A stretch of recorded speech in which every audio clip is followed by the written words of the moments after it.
We got one more guest here for this Tuesday edition of Bang the Book Radio. That is professional handicapper Rolf Michaels from WagerTalk.com. Rolf, how's it going today, man? I will echo Brian's sentiments. Glad you're feeling better. It certainly sounds like you are, and sorry we missed last week. Happy to be on and return the show to normalcy.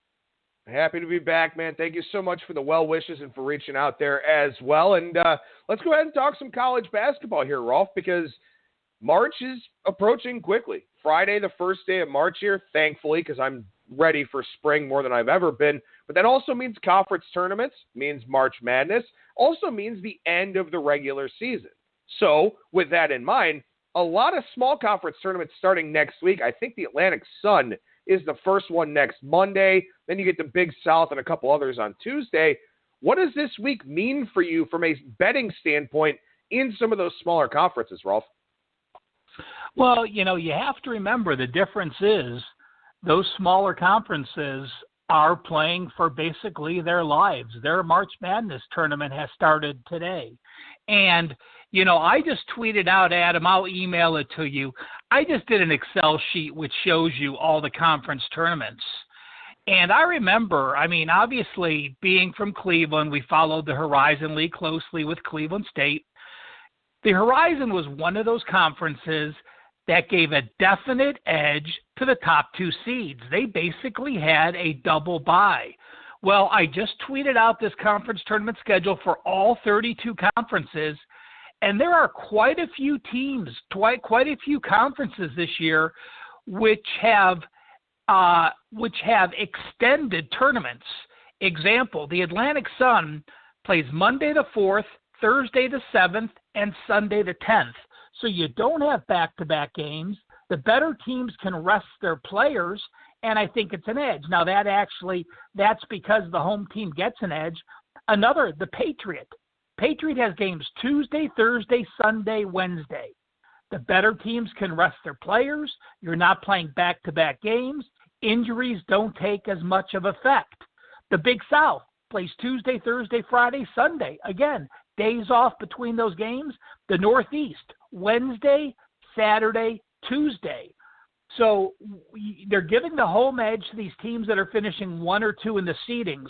So when you're looking at the standings now, it's very important to know who gets those buys, what the teams are playing for now, and again, they're basically playing for those lives, trying to get the top seeds. Now, that doesn't always necessitate value, because a lot of times a team that is in a must-win situation has added pressure and won't cover a big spread. But when you get those evenly matched teams that aren't laying double digits, those are the teams that I try to focus on, that their goal is to win the game. Winning a game is much different than covering a game as a double-digit spread. So if I can find those situations of a better team in a situation that would really improve themselves, where you're not laying an inflated number, the value's few and far in between, but you certainly can pick and choose some of those spots. Yeah, it's a really important thing to look at the standings and the advantages, as you mentioned, for the conference tournaments, because a lot of those early games in those very small conference tournaments, you've got to go play on the road. You look at the Horizon League, for example, those Tuesday, Wednesday games next week, those are conference tournament games on the road. And then for Monday, Tuesday, you go to Little Caesars Arena in Detroit, and then you wind up playing at a neutral site.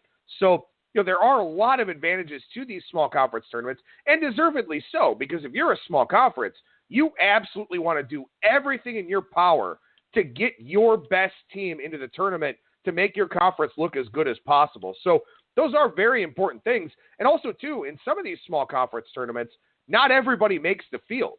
Sometimes they cut off the bottom 2 or the bottom 4 teams or something. So you've got jockeying for position just to get into the conference tournament as well. And again, I'm just going to give a plug now for the college basketball guide, because it's something I do and it's updated every Monday. And I look at those standings. You have to look where those teams are in the standings. Yes, you may see an overall record if you're handicapping a game, but the conference standings are the most important thing at this time, because you're not basing your seedings on a year-to-date record. You're basing it on conference-only play. So, again, I'm going to emphasize it. We'll emphasize it again next week. But, even more so this week, because here you have the one-and-dones playing next week in the conference tournaments. Of the conference tournaments, of the 32 conferences, about 13 or 14 are next week, and then about 18 are the following week. So, you're going to have those situations where you have those teams. Now, the big difference is, we'll talk about this probably more next week, if you're in the ACC or you're in the Big Ten and you got some guys mixed up and you're playing your last 2 regular season games and you're going to be a 2 or a 3 seed anyway, it really doesn't matter. Rest is so much more important than adding extra effort to try to win a couple games, which could help you get from a 4 seed to a 3 seed. That means nothing in the long run. The rest is more important. And again, I'm sure we'll talk about it where you've seen teams in the ACC or Big Ten not give their full effort on Fridays and Saturdays because they don't want to play 4 games in 4 days and have to turn around and play Thursday, or Friday. They know they're a 1 or a 2 seed. Those championships are so much different. So, the thing with conference tournaments are, it's 2 different bodies of work, the non-power conferences and the power conferences, and how you handicap them are completely different. Yeah, absolutely. There are so many considerations here across a variety of different things. And, again, this is a situation where you also want to, if you've got the time, try to look at tiebreakers. And I was sort of trying to look at one here in the Atlantic Sun as you were talking, because Stetson and Kennesaw State, now, only 8 teams make the conference tournament here in the Atlantic Sun.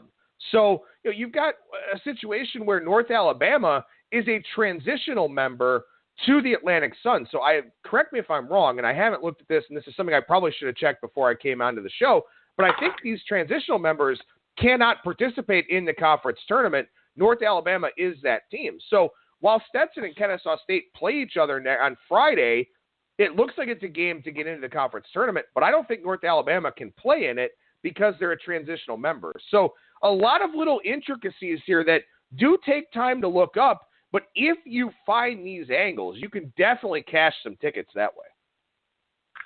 Yeah, and again, the thing to remember is with pressure, with must-wins, if you're laying double digits, that's usually a situation I am looking to stay away from. So cashing those tickets are, when you're a short favorite on the road, or you may be a shorter favorite at home because the team's been hot, but don't necessitate must wins with having to cover double-digit favorites. All right, so as we look at the conference tournaments for next week, the A-Sun, Patriot, Big South, Northeast, Ohio Valley, Missouri Valley, MAAC, West Coast, SoCon, America East, Colonial, and the Summit League. So a lot of the low and fringe mid-major types of conferences, which means that the major conferences, the quote-unquote Power 6 conferences in college basketball, they still have 2 full weeks of regular season games left to go. So how are you approaching those teams right now, Rolf? It is just hit or miss and looking at what the teams need. A lot of the conferences do schedule the rivalries, and that's a big deal. I mean, we all saw Michigan State on Saturday. Well, did a loss hurt Michigan? Well, it might have hurt them from a 1 seed, but, it's not going to affect them in the long run. But when you get these quick turnaround rematches, that's what excites me so much. You have a couple situations here where these top rivals are now playing each other in the last 2 weeks of the season with this extra late February, early March intensity. So I do look at situations where you can get quick revenge, or you look at teams with outliers. I was hanging out with Brian and Brad. We were watching the Michigan State game at a sports bar in Vegas on Sunday, and we all commented, Michigan State, I think, shot 56% for the first half. Well, even at home, I'm going to say Michigan State is not going to shoot 56% against in the rematch against Michigan. So, you look for those outliers in those first games, see where a team overachieved or underachieved, And again, a lot of times in those rematches, you'll return to normalcy where you'll shoot closer to those normal numbers. Outliers is just a normal part of handicapping, but in the rivalry games, those outliers even mean more to me. Now, I know that you like to do a lot from a situational standpoint, and I do as well. And in fact, over on our YouTube page today, in my Tuesday 3-pack, one of my favorite plays on the card tonight, Texas A&M getting 12 against LSU. LSU's last 7 games decided by 5 or fewer points. Yeah, I faded. I did not play against them, but I faded LSU in my mind in that last game against Tennessee. LSU went from a team that was middle of the road, SEC wasn't going to make the tournament, to now all of a sudden having a chance to win the SEC. So when you go from being that team that can catch some teams in surprise, like I believe they caught Kentucky, now you have a bullseye on your back. And what's happened back-to-back games? Well, I'll tell you what. The overtime game against Florida, where they lost, then an overtime game against Tennessee. You have back-to-back overtime games, and now you're playing an A&M team that you should beat. You have expectations. You have pressure off 2 close games. And, again, you have a team that has a much better offense than a defense, and those are the teams I don't want to lay double digits with. Well, and that's the thing. I think at this time of the year, with this being, the dog days of the season, with teams getting tired, especially if you're a team like an LSU that, as we just mentioned, a lot of close games, playing at probably a higher level than anticipated, that pressure winds up being a lot. So do you find that you rely even more on situational angles this deep into the regular season? Oh, very much so. I'm always looking to find teams off wins and off losses. We'll talk about a couple of those with situational plays coming up. But absolutely, when you have a quality team that's off a bad loss late in the year and is going to bounce back, I expect that bounce back. I love looking for teams that are above 500 off a loss against a team that's below 500 off a win, another situational spot. The thing to be careful is, I'm talking about a team that's had 1 win after multiple losses, not a team that may have had strung 2 or 3 or 4 wins together and is on a run. There's teams that have just played better, teams that, I thought might have quit. Penn State's an example. When Penn State lost all those close games early and they lost to Purdue in overtime and didn't cover, you have an 8th-year head coach. You've never been to the tournament. I expected him to quit. Boom, Penn State puts on a run, wins a couple games, covers a lot of games, plays great defense. So, that's one situation where I was wrong. I thought I might look to fade Penn State. But you get burned once, you got to look at them. You get burned twice, you start being very careful. And then in reality, my mind actually completely flipped from a team I thought I was going to fade to a team now I don't mind backing because the quit in them just did not come. And in fact, they've rallied and have just played incredible defense. So even when you're handicapping this year in and year out, you get to February and you have a mindset, you still can't be afraid to change their mindset. There's plenty of time to turn it around and play on a team you thought you would fade for value. And I think as we look at tonight's card, there are some pretty interesting things to it. I mean, along with being sick last week and then now being balls deep in baseball, trying to get everything caught up there with that, I haven't been paying as much attention to college basketball as I usually do here at this time of the year. And I imagine a lot of people kind of fall into that trap at this time of the year because there's a lot to keep in mind with college basketball. And, you've got just a lot of people are probably tired of the winter and all that type of thing. But you look up and down the card here, and this is something I think I'm very good at, spending as much time as I can on college basketball, but having a feel for the market, just sort of being able to look at a game and say, well, that line catches my eye. Something like a Syracuse in North Carolina tonight, Syracuse playing a lot of tough games. They have been pretty inconsistent overall, but then all of a sudden you see them, a defense-first team that plays a zone, getting 12.5 points. That's a line that stands out to me. Duke and Virginia Tech, as well as Duke has played this year, only laying 3.5 against Virginia Tech.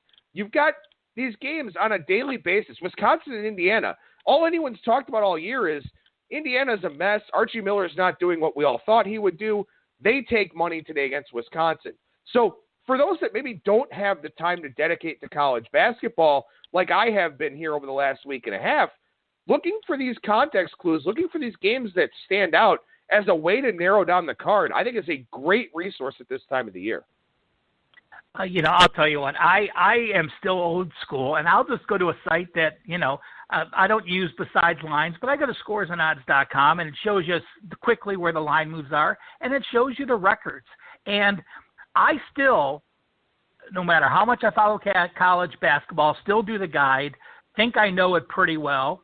I still look at what the team's records are and where those lines are. And it's amazing, the variance. There were some teams, a 10-win team was a 3-point favorite against a 17-win team on Saturday, because of the way they're playing. So even when I look at records and lines, I still do that first. I go through the entire card, I look at it, and I look what jumps out at me, because you don't want to miss games. Sometimes, you start handicapping, you think, oh, I love this game, I love this game, I love this game. And you have 3 or 4 games, and you start thinking in your head, well, I don't want to play all these games. And, have you ever stopped handicapping a card, not getting through the end because you have so many games and you don't want to use more? Well, I have. And that's the worst thing in the world, because, if you don't look at those last couple games as closely as you do those first, you may really be missing value. So, I go through the card game by game before I make any opinions, write down my notes on the first perception of the card. Obviously, the night before, I'm going through and I'm making my line, and then I look where the lines are different. So I agree with you. You have to evaluate each day separately, but take a fresh look each day at these teams. What did they do? What have they been off? What's their record? What's their recent record? And then start delving into the games you like from there. And this isn't necessarily me advocating cutting corners or anything like that. I mean, obviously you want to do your due diligence as much as you possibly can, but I also understand that a lot of our listeners out there probably are pressed for time. And right now with me playing catch up, I am pressed for time. So I'm looking for things on the college basketball card that stand out to me without having to dig deep into the, there's probably 40 or 45 games on the card tonight. And you get these things like game 6-17, 6-18, Toledo and Ball State. Just as you mentioned, a Toledo team, 21-6, a Toledo team that's been one of the better teams in the MAC here this year. Toledo team that, played tight with Buffalo just a couple of weeks ago. A Ball State team that's 14-13, and the line's moving in Ball State's favor. And that's not to say that you want to blindly play Ball State as a result, but simply to say that, you can do some things to really maximize the time you do have to handicap college basketball, just by looking for little signs like that. Yeah, and I agree. And you look at Toledo, and the first thing you have to look at is there are some teams that just flat out cannot win road games. And, so you look, is Toledo one of those games? Well, no. Toledo is 9-4 straight up on the road, 8-5 against the spread. So, I understand in certain situations where you have a team with a better record that can't win on the road, that is a small favorite or a small dog. Toledo's not one of them. Toledo's off a couple losses, and were they bad losses? Hell no. They lost to Buffalo at home, and then they lost to Eastern Michigan on a game. Eastern Michigan shot almost 50%. So it's one of the games I had in my mix today, and it didn't make my final card, but that's exactly, I agree with you. Those are the exact situations I look for first, just to make sure nothing completely obvious misses. And again, Vegas isn't putting a number where the power rating should be. Vegas is putting a number where they're getting equal money on both sides. So, they may have had Ball State followers, or they may have had people back off Toledo. We don't know all those situations. So finding those little bits and then studying from there is exactly what you have to do. So here's a question for you, Rolf. Like we said, conference tournaments start next Monday, and you've got 32 conference tournaments over the span of 2 weeks. Then you've got March Madness, and you've also got the NIT, CBI, CIT, which there are much better betting opportunities in the NIT, CBI, and CIT than there are in the NCAA tournament. But it's that last big push. And we've got some teams out here that are trying to catch that second wind, trying to sort of, position themselves for the postseason. As a handicapper, Do you find that you sort of put yourself into that situation as well, where maybe you do try to avoid burnout, or maybe you try to do things a little bit differently for that last big push?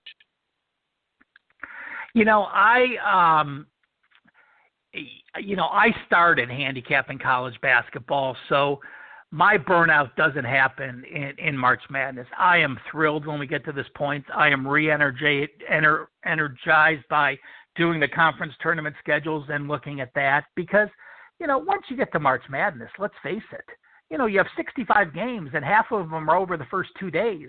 I totally agree with you.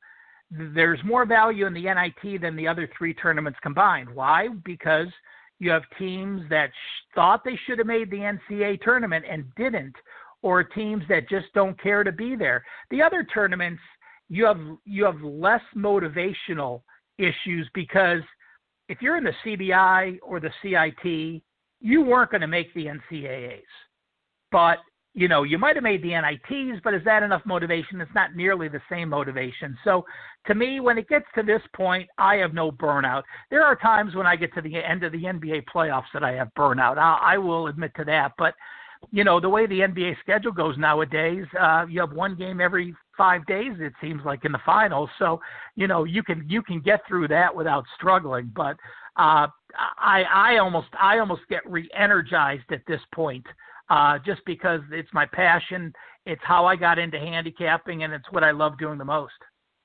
Well, and I think it's important to talk about those things too, along with talking about games and tournaments and things that we are going to break down here. But the mechanics of handicapping, the emotional side, the physical side, the mental side, all very important, and that's sort of a good transition into touching on a listener question that I answered yesterday in the Monday Mailbag. I want to get your thoughts on it here, Rolf. From @Tim Boeheim on Twitter, asking if bankroll management changes based on sports. Are there higher variance sports where a unit is a smaller percentage of bankroll and vice versa? So I wanted to get your thoughts on that before we take a look at your situational and technical plays here, Rolf. Do you have a different bankroll or a different financial structure based on the sport? I don't. And, the reason is, when you cross over, most of my customers are with me for 12 months. I mean, they're football and they're basketball customers, and I do a little baseball. They get that as well. But in football and basketball, you do have those 2 or 3 crossover Saturdays where you are using an exorbitant amount of games, and you could get your bankroll in trouble. But I'm not going to adjust an entire season just for those 2 Saturdays. During a week of football, I may have 10 or 12 plays. During a week of college basketball, I may have 18 plays. So, yes, there's a few more, but to me, I pride myself on, in football and in college basketball, I have my set amount of plays that I handicap and I put at a certain star rating. I've had 2 NBA plays this entire season because if I use an NBA play that's a 3-star release, I have to bet the same amount on it. Not that I have to, but I personally would have to like that game as much to bet the same amount as I would a 3-star college basketball play, or I'm not going to release it to my customers. I'm just not throwing up NBA plays on Monday to try to get sales because there was only 5 major college games and I didn't like anyone. I passed. If there's not value where this game is equal to the star rating, be it a 3-star in college football, be it a 3-star in college basketball, and then I'm going to just take that step 1 game further. Let's talk Monday Night Football or games that you have to bet because they're there. To me, if that Monday Night Football game with that line would not have been a play on Sunday as one of my top 3 or 4 plays, I'm not going to release a Monday Night Football game. I had 2 Monday Night Football games this entire year, 17 weeks of action. If it's not a value on the biggest day of the card, if a Monday game wouldn't have been a play on Saturday when there's 150 games, it's not worthy of being a play on Monday. So I don't force a lot of action. When I do have the crossover sports, those plays have to be as strong as a full college basketball Saturday card for me to use it, or else I just pass and don't use it. So with that volume said, I keep my bankroll the same because I think I do a good job of being very select in games that actually become plays.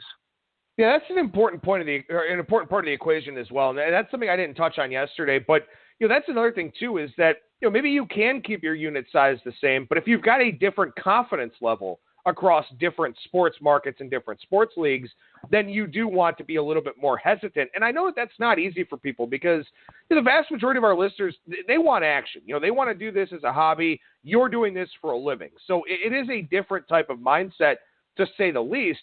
But at the same time, like you said, your confidence level, if it's a weaker sport for you, like the NBA, or maybe you're somebody who's a little bit weaker in the NHL, or somebody who's weaker in college football or college basketball, you need to have a higher confidence level to isolate that as the same size play. And if you don't, either play it for less or don't play it at all. Yeah, I mean, that's the key. I think the plays that people force is really the downfall to most people. And people that want action, yes. And you know what? When we get down to the Final Four, I'm going to put an opinion out on the Final Four games if I don't have a selection, because I understand people want to play them. But in the same mindset, if you're playing a 3-star for 3 units, you shouldn't be playing anywhere near maybe a star to have fun and watch the game. And again, those are different scenarios. We're not talking about, Monday, Tuesday, Wednesday during a regular week. We're talking about an event. The Super Bowl's an event. You bet 3 units on the Super Bowl. Who's going to argue with you? Did I know? I passed the Super Bowl, but I understand people betting that. When we get to the Final Four national championships, if you're going to bet 3 units on a game, I have no problems. Even if I just gave out the lowest opinion I have because it's an event, it's not getting caught up in making every big Monday an event or every Tuesday game on ESPN an event. Those aren't events. Those are part of your normal grind. Well, and just to tie this off, I mean, that's probably one of the primary reasons how you're able to avoid burnout, because you're not sticking your neck out there playing a game for playing a game's sake or, making these NBA plays. Like you said, you've released 2 NBA plays because you're better in college basketball and you don't have that confidence level in the NBA. A lot of people get burned out in this business because they're constantly chasing games. And maybe they have a good win rate with them, but they're constantly stressing over games that maybe they didn't feel as strongly about and yet played the same bet size anyway. So it's part of the learning curve. It's part of the maturation process as a bettor and a handicapper. And I think that's why you are able to avoid burnout, because you don't make those higher risk gamble types of investments. To me, if you were interviewing a handicapper that you wanted to purchase for any period of time, my questions to him would be, how many times were there 15 games on the card and you passed? How many Monday Night Football plays did you have? And how many days in a week do you not have plays because there's no value? And, unfortunately, very few handicappers are going to have the wrong answers to that. Well, I've had to play almost every night game because people want plays. Oh, I don't want to pass because my customers want play. Well, if you're dictating to your customers instead of handicapping the way you truly believe you should handicap, that's where I think a lot of cappers get into issues. And, I think those are the wrong cappers to be associated with. Yeah, and it's one of those things, too. I mean, like you said, why are you doing this? Are you doing this for the action? Are you doing this to make money? And you have to have those well-defined boundaries. And I think, personally, if you're doing this to make money, I like the idea of having a different bankroll based on the sport, just so that you can maximize your investments in the sports that you feel are better in. But again, that may not be a strategy that works for everybody. And that's the nice thing about this business here, is that there are a lot of ways to make money. You just have to figure out what it is that makes money the best for you. And Rolf, I know that's something that does very well for you, taking a look at situational and technical plays each week. So what do you got for us on the situational side? Hey, Adam, if we have 5 minutes, there's some things that I was going to go over last week, but we didn't do the show. They may be a little dated, but it's just 4 systems that I came up with that I'd like to share, if that's okay. Absolutely. Go for it, sir. This first one is, it hasn't occurred much, but since 2015, so we got the last few seasons, teams with 20 or more wins and 6 or less losses as a home dog. quality team, 20-plus win team, only 6 losses. You're one of the top teams in the conference. Those teams 1-9 straight up, 1-8-1 against the spread, 8-2 over under. Now let me preface these. These were current as of last Tuesday. So there may have been one more game in the mix that I'm missing, and I apologize. So these are a week old, but it's the thought putting into them when you're handicapping them. A couple of those situations that did lose, Virginia Tech against Virginia and Toledo against Buffalo. This one's common sense, and we talk about it all the time, but when people hear numbers, they tend to look at it differently. Double-digit favorites with an over-under of 126 or less. You know, you have a defensive game, and you're getting double-digit points. Does it work out? Well, those double-digit favorites with that low total, 13-1 straight up, but only 12-1 against the spread. And they also went 11-2 to the over. You know, Virginia 0-4 in that role this year. Again, last week. Does it make sense? Absolutely. Big favorite, low total, and since you are a double-digit favorite, with the over-unders going 11-2-1, you probably have a situation where a team gets out to a big lead, doesn't have that same intensity in defense, or a team is behind and starts fouling early to try to get caught up. So an instance there. How about this? This is teams since 2014. Teams that are off a straight-up loss as a home favorite of 11+. So you have a team that's been embarrassed, and since 2014, the team is 51% the next game. 163, 156, and 5. Nothing to take hold of.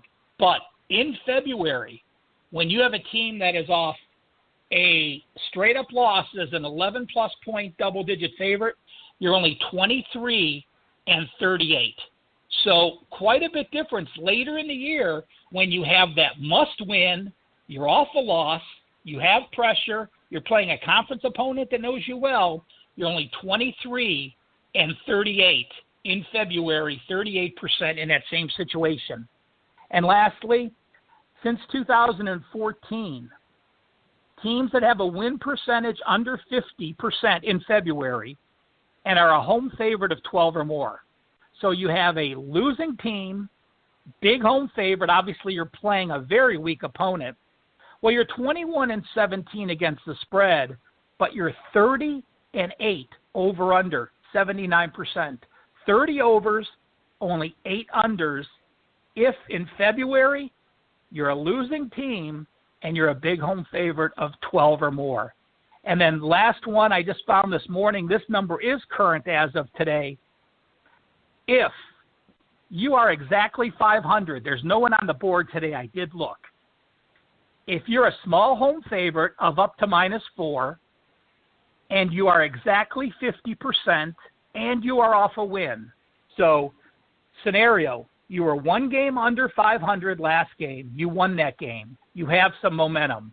Now you're at 500. It's February, late in the year. You only got a handful of games left. You're at home, and you're a small home favorite. 28-13 since 2012, 68%. And that's 500 is a big motivation, something we didn't talk about when you get to February, late in the year. If you're at 500, 1 game under 500, 1 game over 500, having that winning record in the school archives for the rest of your life is a big deal. Yeah, and not to go too long on this because we can do it next week as well and talk about this point, but not just the 500 angle, but also, you've mentioned this before, round numbers. Getting that 20th win, a 25th win, something like that, pretty big motivator for a team as well. And I know you've had a lot of success with those angles in the past. Absolutely. Talking about tonight, we talked about the LSU game. Technically, A&M 10-4-1 over-under on the road. LSU 8-0 over-under at home. Technical play for tonight is the totals play on that LSU team with a very good offense, a lot of young kids that don't play shutdown defense. I have that game over the total. And situationally in the MAC, I have a Kent State team that is off back-to-back losses. Well, those back-to-back losses were on the road. Those back-to-back losses were also at Central Michigan and at Buffalo. Your Kent State, your 4-1 ATS off a MAC loss. Ohio is off their first win in 7 games. They upset BG at home, but now Ohio has to go on the road. They're 1 in ATS as an away dog. Things return to normalcy tonight as Kent State takes care of Ohio. Also, who the hell set up the MAC schedule for Kent State to play in Mount Pleasant, Michigan, and then roll all the way around the Great Lakes and play at Buffalo? That's a spot I missed. I wish I would have picked up on that one. Yeah, well, I tweeted out a coach's quote from last night, and it was Montana's head coach, Travis DeCour, and he listened to the spot that Montana was in. Montana obviously in first place in the Big Sky. They had to play Montana State, their rival, on Saturday. Then on Monday, 2 days later, 1 day rest, they're facing Northern Colorado, who is number 2 in the conference. Northern Colorado had 10 days off prior to facing Montana, while Montana had 1 day rest. I've never seen a 10-day, 1 day rest in college basketball for Northern Colorado pulls the upstate. Montana's head coach said something like, well, maybe we should give them a 30 to 10 free throw differential as well, just to see if we could fight through that. So he really called out his conference on that and, said I'm sick and tired of people talking about how Montana gets the advantages and the Grizzlies get all the edges. He goes, the conference screwed us in this conference spot. This was before the game, and it comes to fruition as Northern Colorado pulls the upset. So those things don't happen very much, but when you're playing for a conference title and you're at a 10-1 deficit and you just faced your rival the day before, tough scheduling spot to be in. Rolf Michaels, professional handicapper over at wagertalk.com. What's going on over there right now, Rolf? You know what? I'm basically telling people I want you on board right now. What I did is I have a special at Wager Talk. If you go to Wager Talk and you go to the Cal Sports page, my March Madness package starting on March 18th will be $169. Gets you the NCAA tournaments, the NITs, the CBIs, the CITs. You can get the last 20 days for free right now. $169, the rest of college basketball works out to be $4 a day. Every play, plus I have my game of the month going today. That normally a $30 charge. You sign up for that $169 today, you're getting all of my plays today, including that 5%. So if you ever wanted to try me out, there's been times we've offered $99 for a week. I'm offering $169 for 7 weeks of college basketball service. Why? I think once you're on for a month, I think you'll be on. I think you'll be a long-term customer. You'll read the write-ups that I put. And I think that's all it takes for you and I to have a long-term relationship. So if you ever thought about giving me a try, please do so. I did post some AAF logs. We don't talk about the AAF much, but for those that want to know, a couple 3-0 ATS teams, all 4 games went under the total. The college basketball guide gets put up every Monday. It's free. And then the NBA daily stat sheet available for free as well, all at wagertalk.com, and then go to the Cal Sports page to either sign up or download any of those free products. And you can follow Rolf on Twitter at CalSportsLV. Rolf Michaels, always a pleasure, man. Thank you so much for joining me. Good to get you back on the show here, and we'll talk to you again next week. Thanks, Adam. Appreciate it.